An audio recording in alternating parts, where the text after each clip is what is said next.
নমস্কাৰ শ্ৰদ্ধাৰ ৰাইজৰ লোকসকলে ৰাইজৰ দলৰ কেন্দ্ৰীয় নেতৃবৃন্দ জাতীয় নাৰী বাহিনী জাতীয় যুৱ বাহিনীৰ বৃন্দ তথা সদস্যসকল আজি নতুনকৈ যোগদান কৰা সদস্যসকল শ্ৰদ্ধাৰ সংবাদকৰ্মীসকল আৰু ইয়াত সমবেত ৰাইজ ঘৰৰ ছোৱালী ঘৰলৈ ঘূৰি অহাৰ দৰেই হৈছে মই নাজানো অসমৰ ৰাজনৈতিক প্ৰেক্ষাপটত কোনোবাই দল এৰি যায় আৰু দলৰ পৰা বিদায় দিয়া দিনাখন গামোচা পিন্ধাই সম্বৰ্ধনা জনাই মূৰত জাপি পিন্ধাই বিদায় দিয়া মনে নহয় মোক দিয়া হৈছিল ৰাছেল দাই টুপি পিন্ধাই জাপি পিন্ধাই মোক সম্বৰ্ধনা জনাই দলৰ পৰা বিদায় দিছিল চাকৰি কৰিবলৈ আৰু আজি চাকৰি এৰি যেতিয়া উভতি আহিছোঁ মোক কলেজৰ পৰাও একেদৰে বিদায় দিয়া হৈছে সম্বৰ্ধনা জনাই মোৰ ছাত্ৰ ছাত্ৰীয়ে যথেষ্ট মৰমেৰে দুখেৰে কিন্তু মৰমেৰে বিদায় দিছে গতিকে আৰু তাৰ পাছত অসমৰ ৰাইজে মোক যিদৰে আঁকোৱালি লৈছে যোৱা দুটা দিনত অসমৰ সামাজিক মাধ্যম সংবাদ মাধ্যমক মোক যিদৰে আশীৰ্বাদ দিছে এয়া মোৰ বাবে আটাইতকৈ ডাঙৰ সম্পদ মোৰ বাবে আটাইতকৈ ডাঙৰ সাহস মই বহুত বিশেষ কথা ক'ব নিবিচাৰোঁ বিগত দিনবোৰত অসমৰ যোনটো ৰাজনৈতিক পৰিৱেশ সেই ৰাজনৈতিক পৰিৱেশবোৰ দেখি যথেষ্ট ভয় লাগি আহিছিল আমাৰ ভৱিষ্যত প্ৰজন্মটো কোন দিশে যাব ইমান ঘৃণা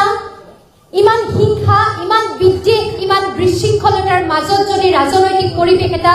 ৰাজনৈতিক বাতাবৰণ এটা সদায় বৰ্তি থাকিবলৈ হয় তেন্তে উত্তৰ প্ৰজন্মৰ ভৱিষ্যত একেবাৰে অন্ধকাৰ আমি প্ৰগতিৰ কথা আমি উন্নতিৰ কথা আমি আগবাঢ়ি যোৱাৰ কথাবোৰ মাতিব এনে পৰিৱেশত নোৱাৰোঁ কেৱল কাজিয়া পেচাল হিংসা হত্যাৰ মাজত উন্নয়নৰ কথা ভাল পোৱাৰ কথা পতাটো সম্ভৱ হৈ নাথাকে এনে এটা পৰিৱেশ সলনি কৰিব লাগিব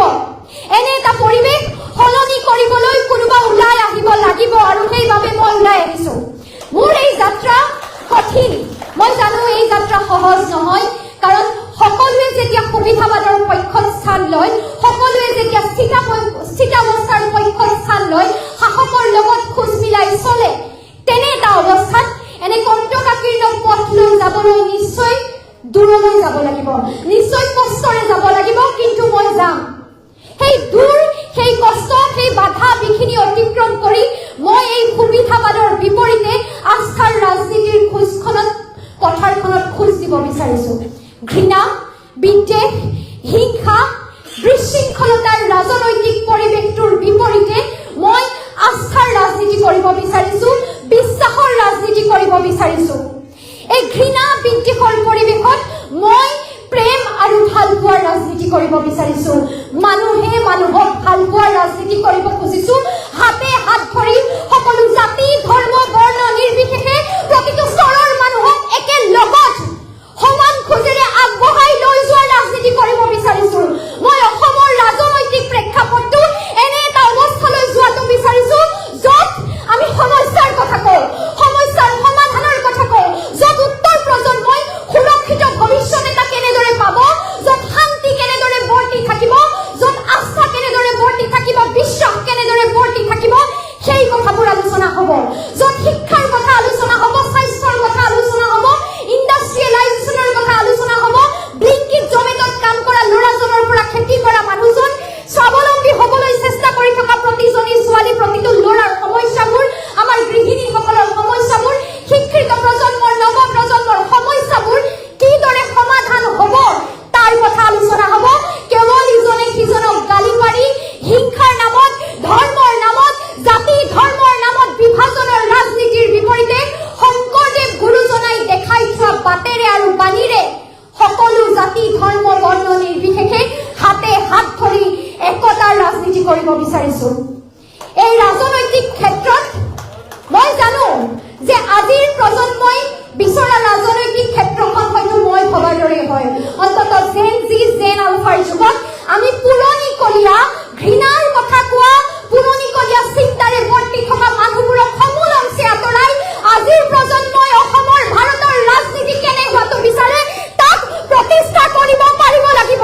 তাক প্ৰত্যাহ্বান জনাই এক নতুন ৰাজনৈতিক ধাৰাৰ সৃষ্টি কৰিব পাৰিব লাগিব আৰু মই ভাবোঁ যে মই যি বাটেৰে খোজ লৈছোঁ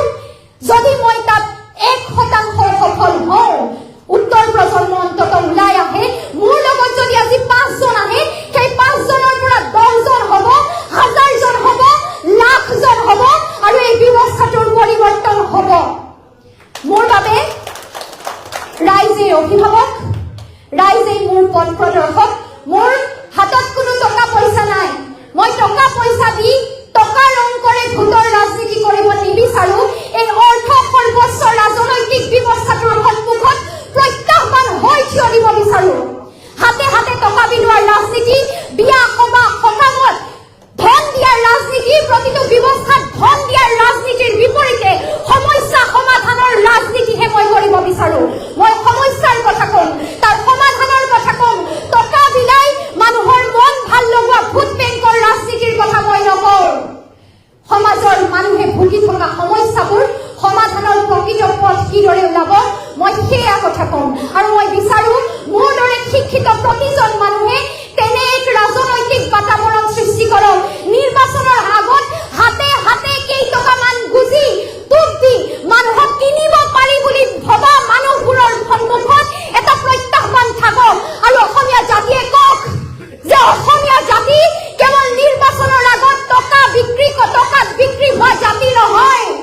অসমীয়া জাতিয়ে নিজৰ বিবেকেৰে ৰাজনৈতিক পৰিৱেশ সলনি কৰিব। অসমীয়া জাতিয়ে সেইসকল মানুহক স্থান দিব যিসকল মানুহে সমস্যাবোৰৰ কথা কয়, জাতিৰ অধিকাৰৰ কথা কয়, ৰাষ্ট্ৰৰ চকু থৈ জাতিৰ অধিকাৰবোৰ আজুৰি আনিব লাগিব বিধানসভাত, লোকসভাত। সেই অধিকাৰবোৰ আজুৰি আনিব খোজা যিসকল ৰাজনৈতিক নেতা, সেইসকল ৰাজনৈতিক নেতাক জাতিয়ে স্থান দিব, জাতিয়ে মান দিব, এয়া মোৰ বিশ্বাস। গতিকে ৰাষ্ট্ৰৰ চকু থৈ মেৰুদণ্ড পোনাই শীৰ্ণতন নকৰি অসমীয়া জাতিৰ অধিকাৰবোৰ, আমাৰ সম্পদৰ অধিকাৰ, ভূমিৰ অধিকাৰ, খিলঞ্জীয়াৰ সুৰক্ষা, জনগোষ্ঠীৰ অধিকাৰ, জনজাতিৰ অধিকাৰবোৰ আমি আজুৰি আনিব পাৰিব লাগিব। কোনোবা নাগপুৰৰ হাতৰ আঙুলিৰ ঠালত নাছিলে, কোনোবাই কেইখনমান আসন দিব নিজৰ গাদীৰ সুৰক্ষিত কৰিব খোজা নেতাসকলৰ বিপৰীতে প্ৰত্যাহ্বান হৈ উঠিব খোজা এটা প্ৰজন্ম ওলাই আহিব লাগিব, যি সাহসেৰে দিল্লীত কব যে নহব। অসমীয়া জাতিয়ে ক্ষীণত কৰি কাৰোবাৰ আঙুলিৰ ধাৰত নাচি গাদী সুৰক্ষা হোৱা স্বাৰ্থলোভী সুবিধাবাদী নেতাৰ ওচৰত নিজক বিক্ৰী হবলৈ নিদিয়ে। অসমীয়া জাতিয়ে বিষ্ণু ৰাভাই দেখুওৱা পথেৰে, জ্যোতিপ্ৰসাদে দেখুওৱা পথেৰে আগবাঢ়ি যাব।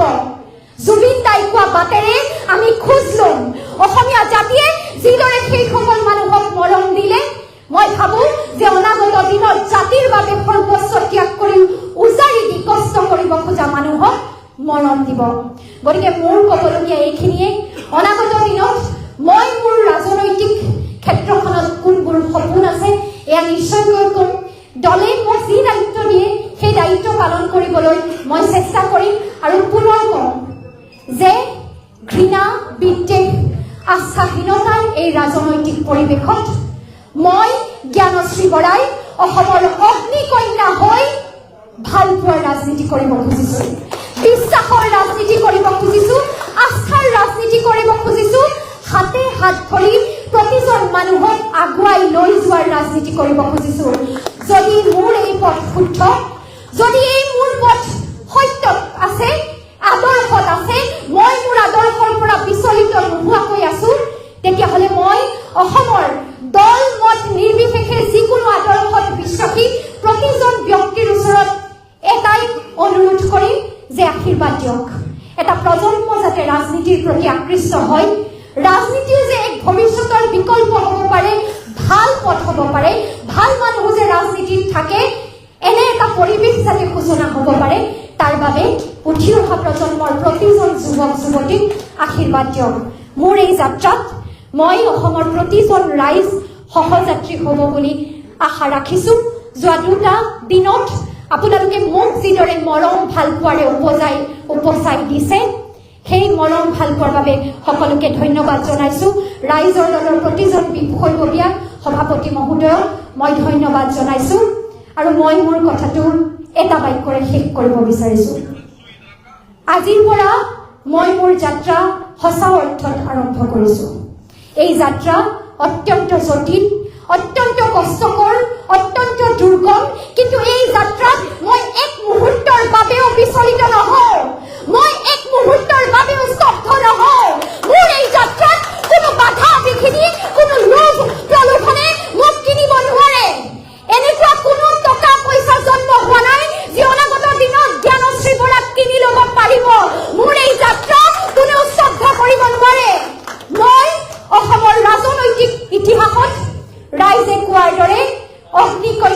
জীয়াই থাকিব বিচাৰিছো শোষিত বঞ্চিত জনতাৰ কণ্ঠ হৈ জীয়াই থাকিব বিচাৰিছো আৰু আপোনালোকৰ যদি আশীৰ্বাদ থাকে আপোনালোকে যদি মোৰ লগ দিয়ে আপোনালোক যদি মোৰ সাহস হৈ থাকে শক্তি হৈ থাকে তেন্তে মই কথা দিছো মই পাৰিম আৰু মই কৰিম আৰু মই কৰিমেই মই কৰি দেখুৱাম সেই প্ৰত্যেকটো প্ৰত্যাহ্বানৰ সন্মুখত জ্ঞানশ্ৰী বৰা এক নতুন প্ৰত্যাহ্বান হৈ থিয় দি উত্তৰ প্ৰজন্মক উলিয়াই আনিব ৰাজনীতিৰ পথাৰখনলৈ ৰাজনৈতিক পৰিৱেশৰ বাতাবৰণ সলনি কৰিব মাথো মোক আশীৰ্বাদ দিব ধন্যবাদ জয় আই অসম।